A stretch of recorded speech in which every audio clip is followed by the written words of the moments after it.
The Dominar 400 has just hit the roads. Essentially the new flagship of the company, the Dominar 400 has a lot riding on it. Bajaj say it is their best motorcycle yet and it sure looks and feels the part. So let's dive into the details and see what this new power cruiser from Bajaj is capable of. There is no surprise as to where the engine on the Dominar 400 comes from, but what has been done to it makes all the difference. The same 373.cc engine that does duty on the KTM 390 series has now been reworked to run with a focus on strong and powerful initial and mid-range. The official figures are 35 PS at 8000 rpm and 35 Nm at 6500 rpm. But the most interesting part is that 28 Nm of this torque is available from as low as 3000 rpm. The engine has a very interesting dual character. When the RPMs are low, like in city conditions, the bike shows no hint of its true engine capabilities and potters around comfortably.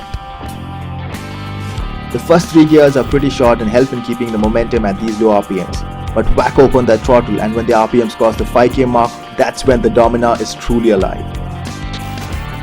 It surges forward with ease and you're surprised by how easily it builds up those numbers. It is able to cruise at the 120 km/h mark stress-free. There's enough throttle left to go faster and the Dominar 400 will do an easy speedo indicated 150 km/h on any given day. The engine is surprisingly refined but has a bit of vibrations creeping in around the 4 to 5000 rpm range and near its rev limit. The gearbox is smooth and precise and even after a rather punishing ride held its composure. While we were not able to do a proper mileage test, we estimate the Dominar 400 returned a decent 30 km to the liter with both highway and city riding mixed in. The Dominar 400 has a design that is fresh in the market. A sports cruiser is probably exactly what the market is looking for. The LED headlights and the chunky front forks all add to the macho stance of the bike. The dimensions and the stance are a bit deceptive though. The Dominar 400 is actually quite compact but at the same time easily accommodates riders of all heights. The fit and finish is the best we have seen from a Bajaj yet, but there are some bits of plastic that surely could have been better. The Dominar 400 has a rather relaxed riding posture, wide handlebars combined with an upright sitting position to give you great control over the bike. The massive 43mm front forks are stiff but still provide an overall comfortable ride and soak up bumps with ease. The rear also is a bit stiff, but once you find the right setting that suits your need, you're good to go for the long run. With its cruiser's DNA, we are really surprised by the way the Dominar 400 handled the twisties and tight city traffic. The bike is quite nicely balanced and we were able to change direction without the 182 kg of weight or the rather long wheelbase playing spoil sport. This also translated to a very stable bike on the highway that stayed planted no matter what speed we did. Coming to the braking, we rode the ABS version and there are absolutely no major complaints here.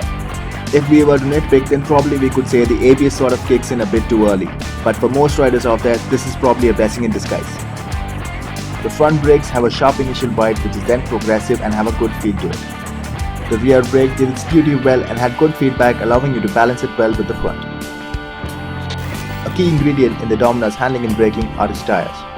The new MRF Revs C1 and FC1 are almost tailor-made for this bike. The tire provides immense grip on the tarmac and multiplies your confidence.